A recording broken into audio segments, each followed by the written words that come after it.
সৃষ্টিকারী হুবু হযরতের চরমনাই হুজুরের বয়ানের কপি এখন আপনারা তিনার মুখ থেকে মূল্যবান আলোচনা শুনবেন।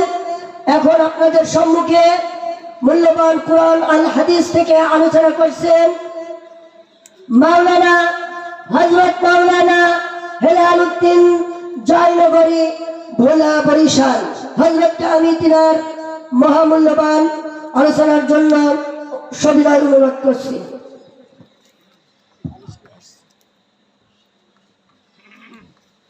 আসসালামু আলাইকুম ওয়া রাহমাতুল্লাহি ওয়া বারাকাতুহু। ওয়া আলাইকুম আসসালাম ওয়া রাহমাতুল্লাহি ওয়া বারাকাতুহু।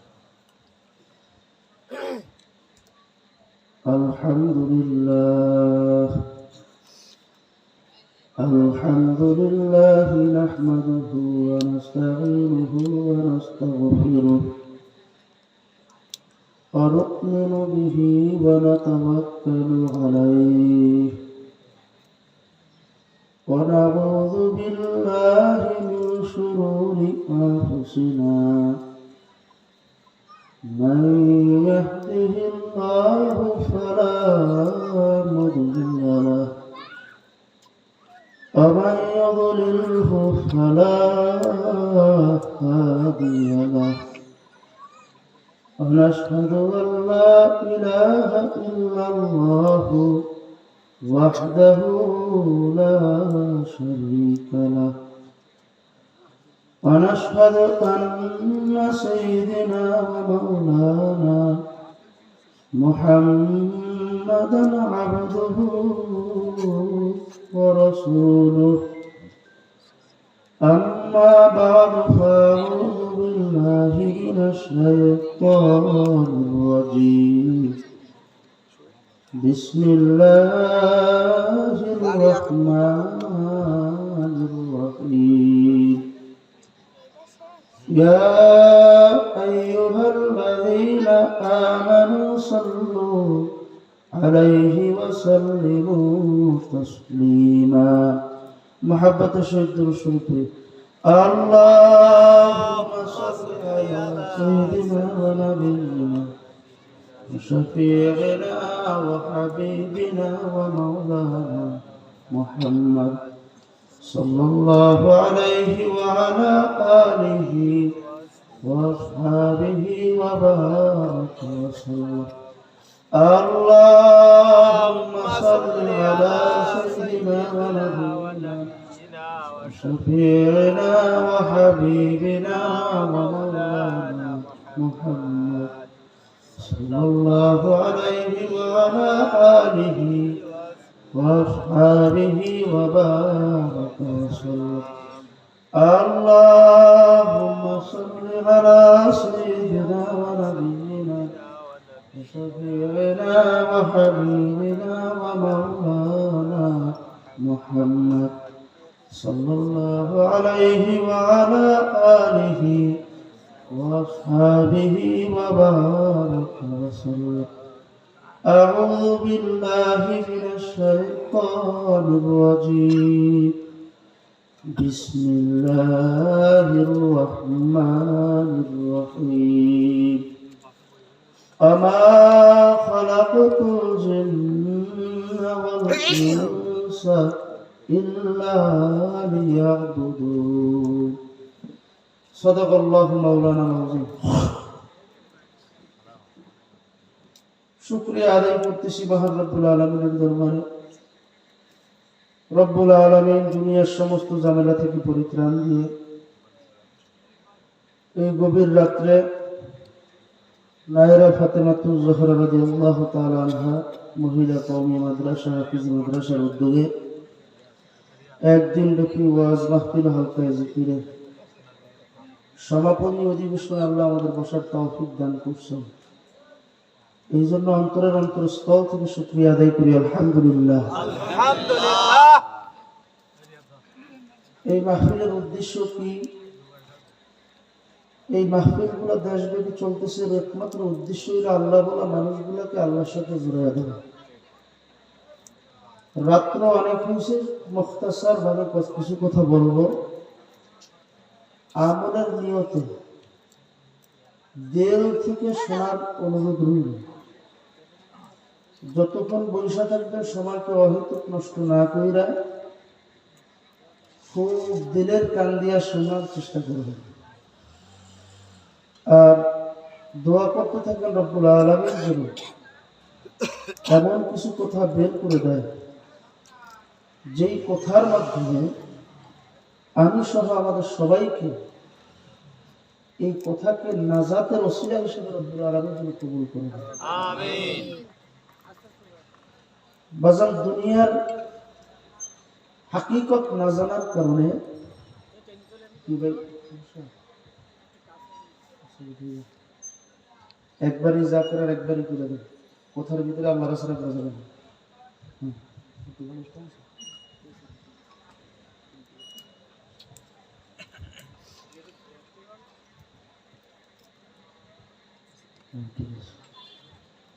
اللهم صل على سيدنا محمد صلى الله عليه وسلم। তো যে কথা বলতে চাইছিলাম, এই দিনী মজলিসের মধ্যে, মুমিন মুত্তাকিনদের মজলিসের মধ্যে, জাকিরিন শাকিরিনদের মজলিসের মধ্যে যেই ব্যক্তি শুরু থেকে শেষ পর্যন্ত বৈশা ইখলাসের সাথে কোরআন হাদিসের কথা শুনে, উলামায়ে কেরাম বলেন, থানবী রাহমাতুল্লাহি আলাইহি তার কিতাবের ভিতরে উল্লেখ করছেন 50 লক্ষ নেকের কম জমা হইতেই পারে না। সুবহানাল্লাহ বলবেন না? সুবহানাল্লাহ। যালিকা ফাদলুল্লাহি ইউতি মান ইয়াশা। আল্লাহ যদি চান এই 50 লক্ষকে কয়েক লক্ষে কোটিতে পরিণত করতে পারেন কি পারেন না? পারেন। নিয়ত যদি খালেস হয়, আশা করব রব্বুল আলামিন আমাদের আমলনামার মধ্যে লক্ষ লক্ষ নেকি জমা করে দেবেন। সুবহানাল্লাহ। বাজার নেকির বড় দাম, নেকির বড় দাম। দুনিয়ার বাজারে টাকার দাম আসলে না, আছে টাকা ছাড়া বাজার চলে না। আখিরাতেরও একটা বাজার আছে। ওই আখিরাতের বাজারে নেকি ছাড়া আখিরাতের বাজার চলবে না। সম্পূর্ণ অচল। পাল্লা মাপ দেওয়া হবে। যেই আল্লাহ পাকের বান্দা বান্দা পাল্লা ভারী হয়ে যাবে, আলহামদুলিল্লাহ। আর যদি খোদা না খাস্তা আল্লাহ না করুক, পাল্লা ভারী না হইয়া বদামলের পাল্লা যদি ভারী হয়ে যায়, তাহলে আমিও গেলাম, আপনিও গেলেন। 1000 বছর আফসোস করলেও আর ওই আফসোসে আর একটা না কামাই করার সুযোগ নেই। বড় দাম। 1 লক্ষ টাকা, 100টা 1000 টাকার নোটে 1 লক্ষ টাকা হয়, ঠিক না? 100টা 1000 টাকার নোটে 1 লক্ষ টাকা হয়।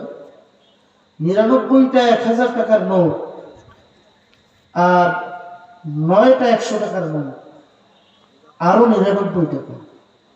টাকা কিন্তু 1 লাখ পুরা হয় না। এক ব্যক্তি 5099 ভোট পাইয়া চেয়ারম্যান হয়ে গেল। আরেক ব্যক্তি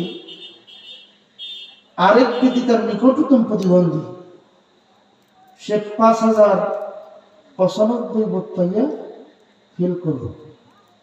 ব্যবধান সংখ্যা কত? মাত্র 5। এক ভোটে প্রার্থী হারে কি হারে না? আরে কিয়ামতের ময়দানে এই একটা নেকির কারণে মানুষ হেরে যাবে, মার কাছে যাবে। মাগো, দুনিয়ার ভিতরে আপনি আমার একবারে নিকটতম ব্যক্তি ছিলেন, আপনার চাইতে প্রিয় কেউ ছিল না, আমাকে এক কানে দেন। মা বাবা আমার তো দুনিয়াতে কোনো বিবাহ শাদী হয়নি। বাজান এমন একটা ঘটনা কিন্তু ঘটবে, যদি না ঘটতো তাহলে সেটা ভিন্ন হিসাব। ঘটনা এমন একটা ঘটবে। এই যে বয়ান করতে বসছি, বয়ান তাদের জন্য যারা নাকি বিশ্বাস, যারা নাকি ঈমান আনছেন, তাদের প্রতি বয়ান। কিন্তু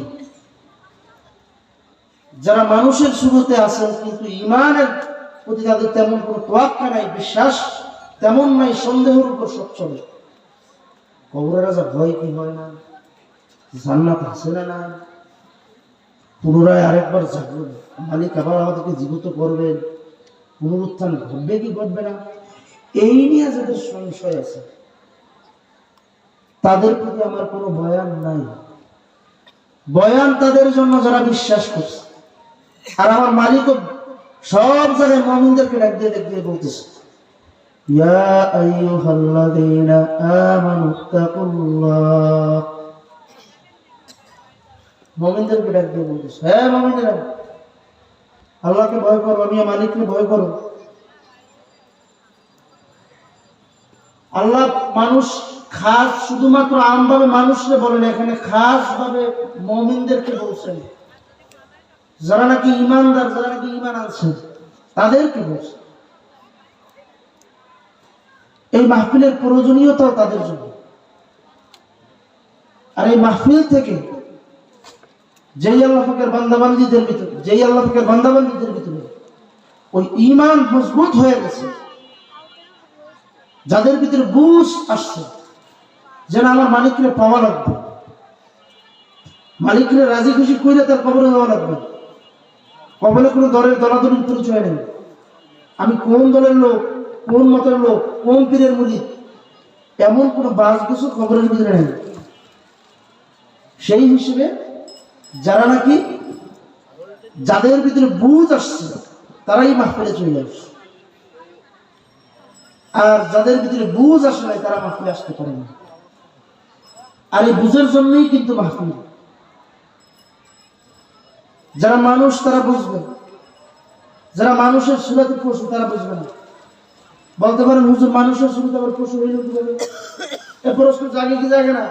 ওঠাউঠি করেন না। যদি বৃষ্টিও হয় মনে করবেন আল্লাহ পাকের রহমত, আর বেশি দীর্ঘ বয়ানও করবো না, ধৈর্য ধরে বসেন। আল্লাহ পাক যেইটা সিদ্ধান্ত নেবে ওই সিদ্ধান্ত খণ্ডাবার ক্ষমতা কারো আছে? চাইলে পারবেন? যদি আল্লাহ পাক এখন বৃষ্টি দেয়, কার ক্ষমতা আছে প্রতিবাদ করে বৃষ্টি বন্ধ করবেন? আর যদি এই মুহূর্তে বৃষ্টি না দেয়, কার ক্ষমতা আছে বৃষ্টি ফলাইতে পারে? আছে কারো ক্ষমতা? সব কিছু হইতেছে মালিকের ইশারা। বইসে আছেন তাও আল্লাহর ইচ্ছা, তাওফিক না দিলে বইতে পারতেন না। আল্লাহ নবী সাল্লাল্লাহু আলাইহি ওয়াসাল্লাম বলেছেন, মাইয়ারিদুল্লাহু বিহি খায়রান ইউফাক্কিহু ফিদ্দীন। আল্লাহ রাব্বুল আলামিন যাকে পছন্দ করে তার মাধ্যমে শুধু ভালো কাজের তৌফিক দান করেন, তার মাধ্যমেই ভালো কাজ নেন। আপনি চাইলেই জোর করে ভালো কাজ করবেন ব্যাপারটা এমন না, আপনি চাইলেও পারবেন না। এই মাহফিলের প্রচার প্রসার এলাকাব্যাপী হয়েছে না, সব মানুষ আসছে, কিন্তু রব্বুল আলামিন কিছু কিছু মানুষদেরকে অনেক দূর থেকে দেখেন, তাদের অনেক কাজ আছে, এরপরও তারা কিন্তু চলে আসছে বাজারে মাহফিল বুঝার জন্য।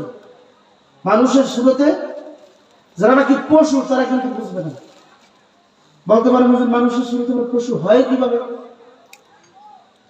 দেখেন, মানুষ এই চেহারার নাম নেই। আল্লাহ পাক রব্বুল আলামিন মানুষের ভিতরে জ্ঞান দান করছেন, আর পশু আর জানোয়ারের ভিতরে জ্ঞান দান করে না। বাকি সমস্ত দিক থেকে পশু এবং মানুষের কার্যক্রম চাহিদার দিক থেকে, সমস্ত দিক থেকে মানুষ এবং পশুর ভিতরে কোনো পার্থক্য নেই। পশুর যৌন চাহিদা আছে কি নাই? পশু খায় কি খায় না? পশু ঘুম যায় কি যায় না? পশুর সমস্ত কিছু আছে। মানুষ খায় কি খায় না? মানুষের যৌন চাহিদা আছে কি নাই? মানুষ আপনার ঘুমায় কি ঘুমায় না? ঠিক তদ্রূপ মানুষ এবং পশুর মধ্যে পার্থক্য হলো আকলগত পার্থক্য। পশু কাঠটার ভিতরে মুখ দিবে, কাঠটা খাবে, এটা হালাল না হারাম, এটা ভালো না মন্দ, এইটা বোঝার পশুর কোনো কি নাই, কোনো শক্তি তাদের নাই, সেই জ্ঞান তাদের নাই। একটা গরু 3 দিন পর্যন্ত বান্ধা, গলা ছেড়ে দিলেন, তাকে বলতেছেন গরু স্টেজের পিছনে তোমার খাবার আছে, যাও সেখান থেকে খাবার খাও। আচ্ছা বলেন তো দেখি, গরুরে যতই বুঝাই শুনে বলেন না কেন, গরু যে খাবার খাবে? কারণ কি? তার ভিতরে আমার মালিক কি দেয় নাই? আকল দান করেনি, জ্ঞান দান করেনি। কিন্তু রব্বুল আলামিন আমাদেরকে মানুষ বানাইয়া আমাদের ভিতরে জ্ঞান দান করছে, আকল দান করছে। এই যে মানুষটা আকল দেওয়ার পরেও গরুর মতো, কুত্তা, শুয়ার, জানোয়ারের মতো আচরণ করে, যেই মানুষটা অন্যের হক মাইনে খেতে দ্বিধা করে না, একটু দিলের ভিতরে কম্পন সৃষ্টি হয় না, তাদের চরিত্র ওই কুত্তা, শুয়ার, জানোয়ারের চরিত্র।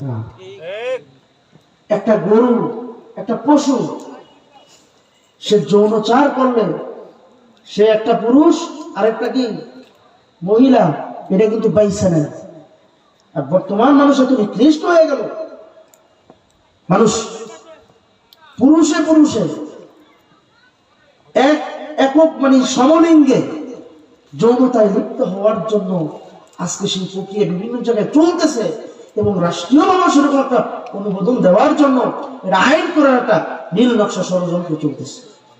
কথা কোন ঠিক না বেঠি?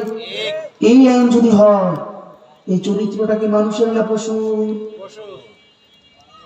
গর্বাসুর আদমি সাবুদ আহমদ বুদ জেলহাম সাবুদ। আবু জাহেলের চেহারার দিক থেকে, আমার নবীর চেহারার দিক থেকে আবু জাহেলের হাত কিন্তু দুইটা, আমার নবীর হাত দুইটা। আবু জাহেলের চক্ষু দুইটা, আমার নবীর চক্ষু দুইটা। আবু জাহেলের পাও দুইটা, আমার নবীর পাও দুইটা। আবু জাহেলের নাম শুনলে মানুষ লানাতুল্লাহ বলা লাগে, আর আমার নবীর নাম শুনলে মানুষ সাল্লাল্লাহু আলাইহি ওয়াসাল্লাম দুরূদ শরীফ পড়া ওয়াজিব হয়ে যায়। কথা গান ঠিক না বেঠি? চেহারার দিক থেকেও মিল, শরীরের দিক থেকেও মিল, কিন্তু আবু জাহেলের ভিতরে বুঝ ঢোকে নাই, যার কারণে আবু জাহেল ওই তার নাম শোনার পরে মানুষ লানাতুল্লাহ বলা লাগে। কথা কোন ঠিক না বেঠি? এই জন্য আমার বাসানদের বলবো, পর্দার মা বোনদের বলবো, যারা এই মাহফিলে আসছেন, এই মাহফিল হইল বুঝের জন্য।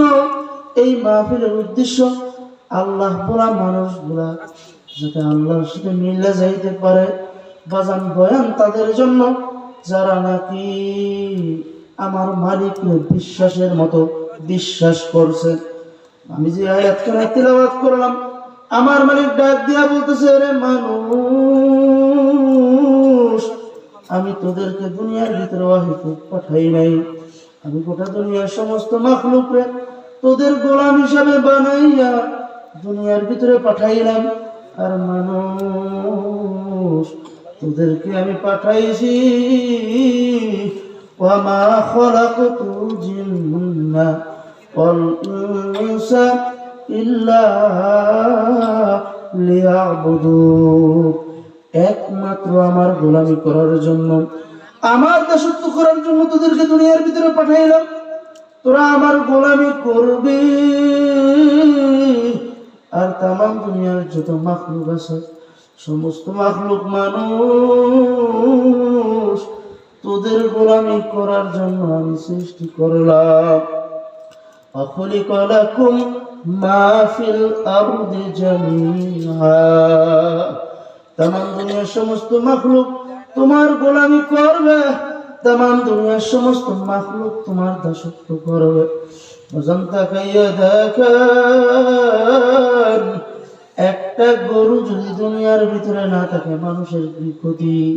মানুষের ক্ষতি আছে না নাই? দুনিয়ার ভিতরে যদি একটা গরু না থাকে, মানুষের ক্ষতি হবে কি হবে না? মুখ খুললে কন, ক্ষতি আছে কি নাই?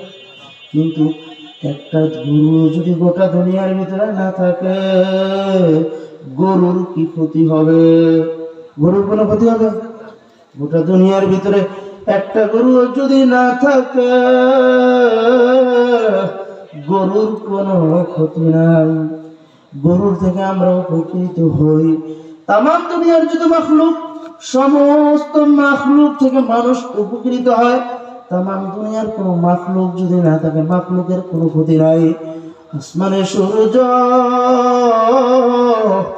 এই সূর্য যদি আসমানে না থাকে, আসমানের সূর্যের কোনো ক্ষতি হবে না, কিন্তু সূর্য যদি না ওঠে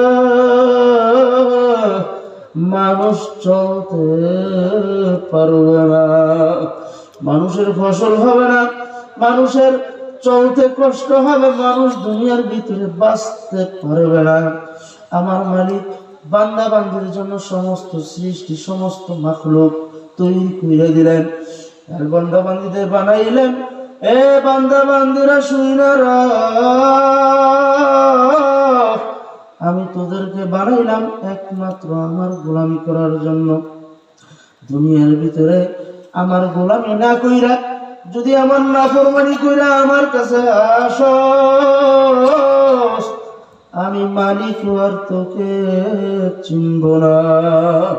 এই জন্য আমার বাজানদের বলবো, পর্দার মা বোনদের বলবো, মালিকের গোলামি কইরা ওই কবরে যে শোয়া লাগবে। এখান থেকে মাওলার পরিচয় নিয়ে মাওলারে চিনে তারপরে মাওলার কবরে যাও। এর আগে মাওলার কবরে যাইও না, মৃত্যুর বিছানায় শুইও না, মাওলারে চিনো তারপরে মাওলার কবরে যাও। কারণ কবরে কোন পরিচয়, দলের পরিচয়, আমি অমুক দলের লোক, আমি আওয়ামী লীগ বিএনপি জাতীয় বলে আমি বিভিন্ন দল করতাম, এমন পরিচয় কাজ হবে কিনা? এমন কোন দলের পরিচয় কিন্তু কাজ হবে না। কবরে প্রশ্ন হবে তিনটা। এক নাম্বার প্রশ্ন, মান রব্বুকা, তোমার রবকে। রে মানুষ, যদি রবের পরিচয় দুনিয়া থেকে নিয়ে তারপরে মৃত্যুর বিছানায় শুইতে পারো, কবরের ভিতরে প্রশ্ন যখন করা হবে মান রব্বুকা, তোমার রবকে, অটোমেটিক জবান থেকে বের হবে রব্বি আল্লাহ, আমার রব আল্লাহ। আর যদি রবের না চিনো, কবরে যাইয়া বলবা লা আদরি, আমি তো কিছুই জানি না। দুই নাম্বার প্রশ্ন হবে তোমার ধর্ম কি, মান দিনুকা, তুমি কোন ধর্মের অনুসারী ছিলা, তুমি কোন ধর্ম অনুযায়ী তোমার জীবনকে পরিচালনা করছো, ব্যক্তিগত জীবন, পারিবারিক জীবন, সামাজিক জীবন, অর্থনৈতিক জীবন, সিরাতে সুরাতে, আমলে, মুআশারাত, মুআমালাত, লেনদেন, কোন দলের অনুযায়ী, কোন ধর্মের নিয়ম অনুযায়ী চালাইছ। যদি ইসলাম ধর্মের অনুসারী হইয়া ইসলাম ধর্ম অনুযায়ী যদি নিজের ব্যক্তিগত জীবন, পারিবারিক জীবন, সামাজিক জীবন, সিরাতে সুরাতে, রাজনৈতিক ক্ষেত্রে, ব্যবসার ক্ষেত্রে চালাইয়া মাওলার কবরে যাইতে পারো, অটোমেটিক বলবা দিন ইসলাম, আমার ধর্ম ইসলাম। আর যদি ইসলাম অনুযায়ী না চলো, বলবা হালাদুরি, আমি তো কিছুই জানি না। এই জন্য আমার বাজানদের বলবো, পর্দার মা বোনদের বলবো, এই কবরের যাত্রীরা মাওলার পরিচয় নিয়ে তারপরে আমার মাওলার কবরে যান। আমার মাওলাকে চিনা তারপরে আমার মাওলার কবরে যান। কবরে কোনো দলে দলের পরিচয় কাজ হবে না। আমার মাওলাকে চিনা, ইমানকে মজবুত কইরা মুসলমান হইয়া তারপরে মরেন। কারণ যত আমল করবেন, আমলের জন্য প্রথম শর্ত হইল ইমান। আমার মালিক ডাক দিয়া বলতেছেন, ইয়া আইয়ুহাল্লাযীনা আমানুত্তাকুল্লাহ, প্রথম ইমানদারদেরকে ডাক দিয়া বলতেছেন, এই ইমানদারেরা, তোমরা আমি মাওলাকে সবচাইতে বেশি ভয় করো। যদি ইমান আনার মতো ইমান আনতে পারো, অটোমেটিক মাওলার ভয় ভিতরে ঢুকবে। যেই আল্লাহর বান্দা বান্দি মানতে নাই না, আমল করতে আছে, কিন্তু ইমান বিভিন্ন জায়গায় সাদা হয়ে রয়েছে। সাদা বুঝেন? সাদা বুঝেন? হ্যাঁ, তলা তলা নাই, ছিদ্র। আমাকে বরিশালের ভাষায় সাদা। এই ছিদ্র, তলা যদি সাদা থাকে, সারা রাত্র ছিদ্র থাকে, আর সারা রাত্র মাছ ধরলেন, থলের ভিতরে রাখলেন, মাছ থাকবে? মাছ থাকবে? সারাদিন সারা বছর ব্যাপী আমল করতে করতে কপাল দাগ পড়ে গেছে, চিল্লা দিতে দিতে জীবন চিল্লা দিয়া ফেলাইছে, কিন্তু বাজার ইমানের ভিতরে দুর্বলতা, ইমান অবস্থা পুরাই খারাপ। হুজুর ইমানের অবস্থা বুঝবো কেমন খারাপ? ইমান যে আমার অবস্থা, ইমান যে খারাপ, এটা আমি বুঝবো কেমন? আল্লাহর নবী সাল্লাল্লাহু আলাইহি ওয়াসাল্লাম বলছেন, এমন একটা মুহূর্ত আসবে যেই সময় মানুষের সকালে ইমান থাকবে, বিকালে কাফের হয়ে যাবে, আবার বিকালে মুমিন থাকবে, সকালবেলা কাফের হয়ে যাবে। সেই সময়টা চলে আসছে। এই জন্য ইমানকে মজবুত রাখা। আল্লাহ রাসূল মাত্র বলেন যে এমন একটা মুহূর্ত আসবে যে সময় মানুষ ইমান ধরে রাখা কঠিন হবে। হাতের ভিতরে জ্বলন্ত আঙ্গার, কয়লা রাখতে পারবে, কিন্তু ইমান ধরে রাখা এর চেয়ে বেশি কঠিন হয়ে দাঁড়াবে। সেই সময়টা হয়তো চলে আসছে। এই জন্য ইমানকে মজবুত রাখা, যত আমলই করেন না কেন, ইমানকে মজবুত না করে যদি আমল করেন, ওই আমলের কোনো দাম নাই। সারা রাত্র ছিদ্রওয়ালা থলের ভিতরে মাছ রাখলেন, সকালবেলা যেরকম মাছ পাবেন না, ঠিক তদরূপ সারা জীবন আমল করলেন, কিন্তু ইমান নাই। ওই ছিদ্রওয়ালা ইমানের কারণে আপনার আমলও আর কি থাকবে না, জমা থাকবে না। এই জন্য ইমানকে মজবুত করা। এরপর হইল মালিকের ভয় ভিতরে ঢোকানো। যেই আল্লাহ পাকের বান্দা বান্দা আল্লাহর ভয় ভিতরে ঢুকাইতে পারবে, তার মাধ্যমে কোনো গুনাহ হইতে পারে না। এই মাহফিলের উদ্দেশ্য কি? আল্লাহ বলা মানুষগুলোকে আল্লাহর সাথে মিলাইয়ে দেওয়া। এই মাহফিলের উদ্দেশ্য কি ভাই? জোরে কোন? আল্লাহ বলা মানুষগুলোরে কি করা? আল্লাহর সাথে মিলাইয়ে দেওয়া। তাইলে এই জায়গা থেকে আমার মালিকের ভয়, আল্লাহর ভয়, আল্লাহর আযাব ও গজবের ভয় ভিতরে রাখে। আর যার ভিতরে ঈমান, বিশ্বাস, আল্লাহর উপর বিশ্বাস, কবরের প্রতি বিশ্বাস, কুরআনের প্রতি বিশ্বাস, যেই ব্যক্তির পুরো হাক্কুল ইয়াকিন বিশ্বাস হয়ে যাবে, ওই ব্যক্তির ভিতরে অটোমেটিক ভয় চলে আসবে। কোরআনের প্রতি বিশ্বাস আছে না নাই? আছে। কোরআন বাজার সত্য, এই সত্য হওয়ার ব্যাপারে হাজারো প্রমাণ আছে। মিথ্যা হওয়ার ব্যাপারে কোনো কি নাই? প্রমাণ নাই। পরকাল এই দুনিয়াতে থাকতে পারবো না, এরপরে আরেকটা জগৎ আছে, এর ব্যাপারে শুধু আমরা মুসলমান না, এর ব্যাপারে শুধু আমরা মুসলমান না, সমস্ত ধর্ম অবলম্বী যারা আছে সবাই কিন্তু বিশ্বাস করে। সবাই বিশ্বাস করে মরা লাগবে, এরপর আরেকটা জগৎ আছে, সেখানে আমাদের যাওয়া লাগবে। কেউ স্বর্গ আর কেউ নরক, এরকম বিভিন্ন জন বিভিন্ন ভাবে বলে, আমরাও বলি। কিন্তু গোটা পৃথিবীর ভিতরে একমাত্র ধর্ম ইসলাম, যারা গোটা দুনিয়ার ভিতরে চ্যালেঞ্জের সাথে বুক উঁচা কইরা এখনো পর্যন্ত টিকে আছে, আর কিয়ামত পর্যন্ত টিকে থাকবে ইনশাআল্লাহ। আজ পর্যন্ত কোরআনের ভিতরে একটা ভুল কেউ বাইর করতে পারছে? বরঞ্চ যতগুলো দুনিয়ার ভিতরে বৈজ্ঞানিক কোরআন নিয়ে রিসার্চ করছে, সবাই ঈমান নিয়ে আসতে বাধ্য হয়েছে।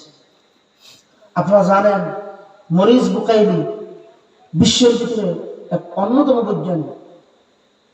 ওই আল্লাহর বান্দা বিভিন্ন ধর্ম নিয়ে গবেষণা করছে, বাইবেল নিয়ে গবেষণা করছে, ইনজিল নিয়ে গবেষণা করছে। গবেষণা করতে করতে দেখলেন যে লন্ডনের ইনজিলের সাথে আমেরিকার ইনজিলের মিল নেই, লন্ডনের বাইবেলের সাথে আমেরিকার বাইবেলের মিল নেই, সৌদি আরবের বাইবেলের সাথে লন্ডনের বাইবেলের মিল নেই। বিভিন্ন ধর্মীয় কিতাব তিনি রিসার্চ করার পর